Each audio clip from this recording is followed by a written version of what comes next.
Sebab Sama ni bukanlah lagu macam pada saya bukanlah antara lagu popular yang pernah ada dalam playlist dalam Magic Street. So satu pencapaian yang kita orang rasa macam terharulah sebab diterima. Sebab mengangkat Saksama ni. Rasa Saksama ni dari segi music arrangement dia pun lain dan juga lirik, penciptaan lirik dalam lagu Saksama ni pun lain juga. So tak ada dalam sebelum lagu-lagu kita ni pun. So kita tak expect memang kita buat muzik ni pun demo dia lain. Recording dia lain. AJL lagi lain. Okey. So thanks to Hakim pasal dia drive lagu ni betul-betul lah, dia membantu kita. Kita je yang tahu apa berlaku dekat atas stage tu. Apa yang berlaku? Kalau nak cerita ni tapi panjang cerita ni, tapi itulah thanks to Hakim.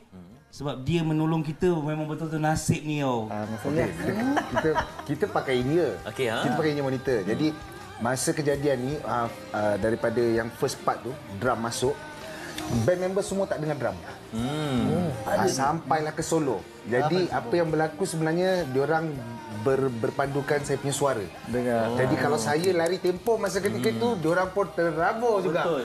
Bahaya. Oleh kerana kami dah practice, kita dah tu, jadi diorang berpandukan betul-betul suara saya saja yang jadi drum. Wujudlah penyanyinya juga seorang komposer kan. Jadi dia punya insting tu lagi dah. Satu kita dah biasa perform sekali. Kita dah pakai eye contact, chemistry.